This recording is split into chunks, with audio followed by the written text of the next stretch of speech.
देखने में ये भी आ रहा है कि अगर टीचर्स उस इलाके के भी है वो सारे अटैच जो है सिटी में होते हैं और जिसकी वजह से जो है टीचर्स उन इलाकों में मौजूद नहीं होते और कहीं ना कहीं वो टीचर्स घूम फिर के जो है सिटी में ही आना चाहते हैं और जो अपने इलाके के उनके बच्चे होते हैं उनको एजुकेशन नहीं मिल पाती है। तो अटैचमेंट को लेकर आपका क्या कहना है? डीडीओज को एक क्लियर कट इंस्ट्रक्शन चली गई है कि जो अपने जगह पर वापस नहीं आता है उनकी सैलरी इस अप्रैल में ड्रा नहीं होगी। तो फिलहाल तो हम उसी पर महदूद रहेंगे कि देखते हैं क्या उनका रिएक्शन होता है। अगर फिर भी नहीं मानते हैं तो फिर हम कोई और तरीका इख्तियार करेंगे ताकि वो अपनी ड्यूटी पर चले जाएं। एक रैशनलाइजेशन कर रहे हैं हम, क्योंकि उसमें हमने ज़्यादा प्रायोरिटी जो दी है वो है हमारे एनरोलमेंट पर, तो ताकि एक रेशो जो है वो हम शेयर कर पाएँ। जहाँ बहुत ज़्यादा बच्चे हैं और टीचर कम हैं तो जब दूसरी जगह है जहाँ पर हमारा एनरोलमेंट कम है और टीचर ज़्यादा है उनको वहाँ से उठा के तो वहाँ पर डाल रहे हैं हम। जिस तरह आप कह रहे हैं कि टीचर्स आएंगे, प्रिंसिपल्स आ रहे हैं, लेकिन कहीं ना कहीं नुकसान इससे बच्चों का हो रहा है। पहले तो कोविड आया और कोविड के बाद अब उम्मीदें थी कि बच्चों को जो है स्टार्टिंग से अच्छी एजुकेशन मिलेगी, क्योंकि रूरल एरियाज़ काफ़ी ज़्यादा हैं। सिटी में तो चलो फिर भी मिल जाती है, लेकिन रूरल एरियाज़ काफ़ी ज़्यादा है, वहाँ पर बच्चे आज भी महरूम है। बच्चों को आज भी लिखना पढ़ना अच्छे से नहीं आता, तो वो बच्चे आगे किस तरह से बढ़ पाएंगे और उनके लिए क्या कुछ किया जाएगा? आदाब, स्ट्रेट लाइन में आप सभी लोगों का बहुत बहुत स्वागत है। आज हमारे साथ फिर से बातचीत करने के लिए जुड़े हैं सीईओ डोडा प्रभात भगत जी, तो जिनसे बातचीत होगी एजुकेशन को लेके, स्कूल्स को लेके, क्योंकि पहले भी हमारी बातचीत हुई थी और जिसमें साफ साफ सर का कहना था कि स्कूल्स में जो है मॉडिफिकेशन होगी, टीचर्स होंगे, बच्चों को जो है अच्छी एजुकेशन मिलेगी। लेकिन 1 मंथ से ज़्यादा हो चुका है और स्कूल्स की हालत जो है काफ़ी ज़्यादा ख़राब है और स्कूल्स में अभी भी टीचर्स नहीं है, जिसको लेकर दिक्कतें जो है काफ़ी सारे बच्चों को वहाँ पर आ रही है। तो सर, सबसे पहले स्वागत है आपका स्ट्रेट लाइन पर। Thank you sir. तो सर, सबसे पहले आपसे यही जानना चाहूँगा कि जिस तरह के वादे आपने किए थे कि हमने जो है बच्चों को जो है वेलकम काफ़ी अच्छे तरीके से करना है, बच्चों को सुविधाएं काफ़ी अच्छी दी जाएंगी, टीचर्स बच्चों को दिए जाएंगे और उनकी जो स्टडीज़ होगी वो काफ़ी अच्छी होगी। लेकिन जो हम ग्राउंड पे देख रहे हैं, टीचर्स अवेलेबल नहीं है, बच्चे आज भी महरूम है कि अच्छी एजुकेशन हमें मिले, तो आखिर उन बच्चों का भविष्य किस तरह का होगा, उस सब को लेकर आपका क्या कहना है? नहीं, बच्चों के भविष्य के लिए हम बहुत पहले से ही चिंतित हैं, क्योंकि एज टीचर मुझे बच्चों के साथ ही वाबस्तगी है। तो बच्चों के साथ कोई कंप्रोमाइज़ हम नहीं, उनके स्टडीज़ के साथ कोई कंप्रोमाइज़ नहीं करेंगे। तो उसके लिए हमारी जो भी कोशिशें हैं वो मैंने कभी नहीं छोड़ी हैं, तो ना मैं छोड़ सकता हूँ। जितने भी हमारे रिसोर्सेज हैं हम उनको यूटिलाइज़ कर सकते हैं, करेंगे और कर रहे हैं। तो बहुत से स्कूलों की हालत वैसी नहीं है, हम ठीक है कि कुछ जगहों पर बहुत दिक्कत है, लेकिन वो बहुत कम जगह हैं। तो उस चीज़ को भी हम देख रहे हैं। हमारे हायर अथॉरिटीज़ जो हैं वो भी हमें एश्योर करा रहे हैं कि विद इन फ्यू मंथ्स भी नहीं कहूँगा मैं, कि विद इन फ्यू डेज़, तो जितनी भी हमारी प्रमोशंस हैं, आज की डेट में मैं ये कहूँ कि जब आप पहली बार आए थे तो तब मेरे पास सिर्फ 20 प्रिंसिपल थे, तो आज की डेट में मेरे पास नियर अबाउट 40 प्रिंसिपल्स आ गए हैं। तो जब एक head of the institution school में आ जाता है तो वहाँ की हालत वो खुद अपने ज़िम्मे लेता है और इसकी हालत खुद बदलना शुरू हो जाती है। आने वाले दिनों में ही, कुछ दिनों में हमारे हेडमास्टर्स भी, मुझे लगता है हर स्कूल में जितने भी हाई स्कूल्स हैं वहाँ पर आ जाएंगे। तो अगर कुछ रह भी गए 1% 2% तो खैर उतना हम चला लेते हैं। तो जब वो स्कूलों में आ जाएंगे तो मुझे लगता है कि वहाँ की थोड़ी बहुत हालत जो है वो फिर सुधरना शुरू हो जाएगी। लेकिन सर, आपसे ये जानना चाहूँगा कि जिस तरह आप कह रहे हैं कि टीचर्स आएंगे, प्रिंसिपल्स आ रहे हैं, लेकिन कहीं ना कहीं नुकसान इससे बच्चों का हो रहा है। पहले तो कोविड आया और कोविड के बाद अब उम्मीदें थी कि बच्चों को जो है स्टार्टिंग से अच्छी एजुकेशन मिलेगी, क्योंकि रूरल एरियाज़ काफ़ी ज़्यादा हैं। सिटी में तो चलो फिर भी मिल जाती है, लेकिन रूरल एरियाज़ काफ़ी ज़्यादा है, वहाँ पर बच्चे आज भी महरूम है, बच्चों को आज भी लिखना पढ़ना अच्छे से नहीं आता, तो वो बच्चे आगे किस तरह से बढ़ पाएंगे और उनके लिए क्या कुछ किया जाएगा? उनके लिए हमारा एक चल रहा है सिस्टम, एक रैशनलाइजेशन कर रहे हैं हम, क्योंकि उसमें हमने ज़्यादा प्रायोरिटी जो दी है वो है हमारे एनरोलमेंट पर, तो ताकि एक रेशो जो है वो हम शेयर कर पाएँ। जहाँ बहुत ज़्यादा बच्चे हैं और टीचर कम हैं तो जब दूसरी जगह है जहाँ पर हमारा एनरोलमेंट कम है और टीचर ज़्यादा है उनको वहाँ से उठा के तो वहाँ पर डाल रहे हैं हम।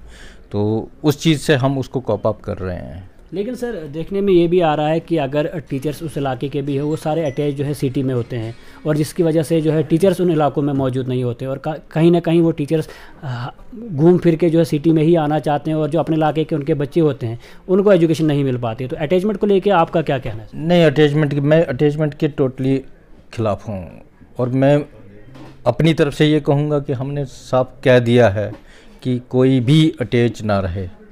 हाँ, सिर्फ उसमें एक कंडीशन है कि जिसकी बहुत ही वो बुरी हालत है, मैं तो फ़िलहाल उनको भी अवॉइड करता हूँ कि जिनकी बीमारी की वजह से या उनकी हालत वैसी है, मतलब जो दूर जाके वो नहीं जा पाते हैं।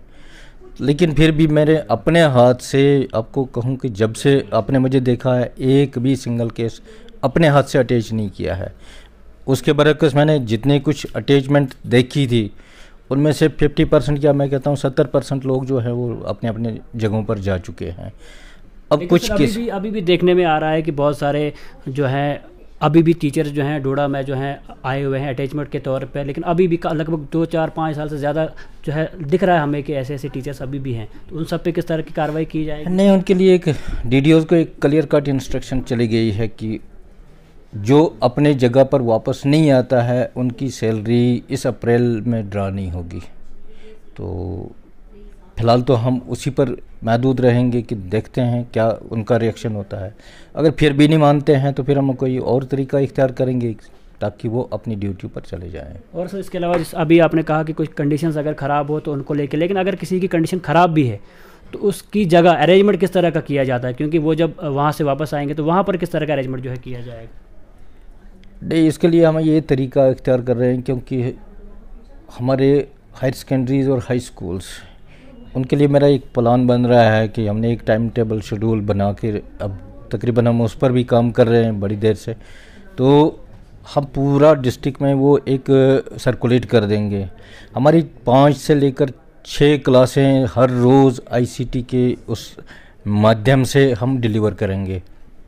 उसमें हमारे टीचर्स की भी वो लिस्ट बन चुकी है, वो सिर्फ शेड्यूल जो है वो जारी करना है। तो हम उसके तरीके पर भी, जहाँ मान लो हमारा कोई हाई स्कूल है जहाँ पर मैथ टीचर नहीं है तो हम यहाँ से जो डिलीवर करेंगे, और ICT जहाँ पर भी हमारे हाई स्कूल और हाई सेकेंडरी में सब जगह है उनको एक इंस्ट्रक्शन दी है। क्योंकि मुझे वो शिकायत आ रही थी, नहीं तो हमने शायद इसको पहले ही लॉन्च किया होता कि हमारा वो नेट फैसिलिटी नहीं है। तो उनको हेड ऑफ़ द इंस्टीट्यूशंस को बोल दिया है कि आप नेट जो है वो जल्दी जल्दी लगवा दें ताकि हम अपना वो कार्रवाई जो है वो शुरू करें। तो सर उसके अलावा आपसे ये भी जानना चाहूँगा कि अगर हम ऑफ़िस की बात करें तो काफ़ी सारी शिकायतें जो है ऑफ़िस की भी आ रही हैं कि काफ़ी टाइम से स्टाफ जो है एक ही जगह पे रखा गया है, यानी एक टेबल पे रखा गया है, और जिस पे करप्शन के चांसेस जो है काफ़ी ज़्यादा होते हैं। तो इस सब को लेकर आपका क्या कहना है? आज की डेट में मुझे नहीं लगता है कि कहीं रेयर केसेस में भी करप्शन दिख रही होगी, क्योंकि मुझे भी काफ़ी टाइम से, मैं अभी इधर बैठा हूँ, अगर 8-9 महीने हो गए तो मैं भी बहुत वॉच करता हूँ। लेकिन अगर, क्योंकि मैं किसी भी हर एक आदमी को बड़ा वो बारीकी से देखता हूँ, मेरी कोई फाइल रुकती नहीं है। चांसेस तब होते हैं मैं अगर फाइल दबा के रखूँ, मेरा क्लर्क दबा के रखे, मेरा कोई और एम्प्लॉई उस चीज़ को दबा के रखे, मैं कहूँगा कि नहीं ये किसी वजह से दबा रहा है। एक तरफ से फाइल आती नहीं, दूसरी तरफ से वापस चले जाती है। लेकिन सर फिर भी काफ़ी सालों तक एक ही शख्स एक ही काउंटर पर बैठाया जाता है, तो उस पर थोड़ी बहुत कार्रवाई क्यों नहीं होती? यहाँ तो मुझे लगता है, मैंने स्टाफ स्टेटमेंट अपना भी इसी ऑफिस से ही चेक किया है, तो मुझे लगा ही नहीं यहाँ 3 साल से ऊपर कोई भी नहीं है, सारे नए लोग हैं। तो अगर फील्ड में कहीं होगा तो वो भी वहाँ की मजबूरी है, क्योंकि वहाँ स्टाफ उनको अवेलेबल नहीं होगा, काम करना भी तो ज़रूरी है। आज की डेट में तो हमें हर कदम पर हर लेटर का जवाब उसी वक्त देना है। तो अगर नहीं देते हैं तो तब भी जो भी वहाँ पर जो उस कुर्सी पर बैठा है तो उसकी जवाबदेही तब भी है। तो उसने अपने उस काम चलाने के लिए तो किसी न किसी को एंगेज करना ही है। तो उसके अलावा हाल ही में एक नया पोर्टल जो है लॉन्च किया गया बच्चों के लिए, तो वो क्या पोर्टल है और क्या कुछ उस पोर्टल में जो है बच्चों को सुविधाएं मिलने वाली है? वो एक पोर्टल है जो हमारे समग्र शिक्षा की तरफ से लॉन्च किया गया है। उसमें उसका नाम ही है मेंटर। तो उसमें हमारे जोनल लेवल पर कोऑर्डिनेट्स जो हैं वो तैयार हो चुके हैं, उनको ट्रेनिंग मिल चुकी है। 1-2 जोन बकाया हैं, बाकी सभी की ट्रेनिंग हो चुकी है। तो उसमें उन मेंटर्स को एक रिस्पॉन्सिबिलिटी दी गई है कि वो अपने स्कूलों में उन बच्चों को अडॉप्ट करें ऐसे तो टीचर हमेशा अडॉप्टेड ही होता है कि बच्चों के साथ, वो उनको वैसे भी केयर करता है, लेकिन अब इनको स्पेशल फोकस दे के उस स्कूल के बच्चे जो हैं वो अडॉप्ट करने हैं, एटलीस्ट 10 बच्चे, उनकी देख रेख, उनका मतलब हर चीज़ जो है उन्होंने देखना है, और उसके लिए उनको बाज़ाब्ता कुछ एस्पेक्ट्स दिए गए हैं जो उन्हें रेगुलरली भर के देने हैं। तो उससे भी मुझे लगता है कि जब किसी टीचर पर रिस्पॉन्सिबिलिटी दी जाती है कि आपके पास इतना ही फोकस्ड काम है, तो मुझे लगता है वो परफॉर्म अच्छा कर सकता है, ऐसी बात नहीं है। तो उसके अलावा सर आखिर में उन बच्चों के लिए क्या कुछ मैसेज रहेगा जो आपसे आस लगाए बैठे हैं कि उनके लिए अच्छी टीचर्स इंफ्रास्ट्रक्चर जो है काफ़ी अच्छा होगा, तो उनके लिए क्या कुछ मैसेज आपका रहेगा? मेरा मैसेज तो है कि आप देखते रहे, अच्छा ही सब कुछ अच्छा होगा। थोड़ा सा आप हमसे मिले रहें, जुड़े रहें, थोड़ा सा हमें भी मौका दें, तो सब अच्छा ही होगा। शुक्रिया। तो आप देख सकते हैं क्या कुछ कहना था सर का यहाँ पर। और उसके अलावा जो बच्चे अभी भी उम्मीद लगाए बैठे हैं कि हमें टीचर्स मिलेंगे, तो सर का साफ साफ यही कहना है कि आने वाले टाइम में जो है टीचर्स भी दिए जाएंगे और फैसिलिटी भी काफ़ी अच्छी दी जाएगी, और स्कूलों की जो हालत है उनको भी बेहतर किया जाएगा, और बच्चों को एजुकेशन खास तौर पर जो है अच्छी दी जाएगी, और बच्चों का भविष्य जो है आने वाले टाइम में काफ़ी अच्छा जो है बनाया जाएगा। तो आगे भी हम रूबरू कराते रहेंगे ऐसी ऐसी हस्तियों के साथ। जुड़ते रहे स्ट्रेट लाइन के साथ।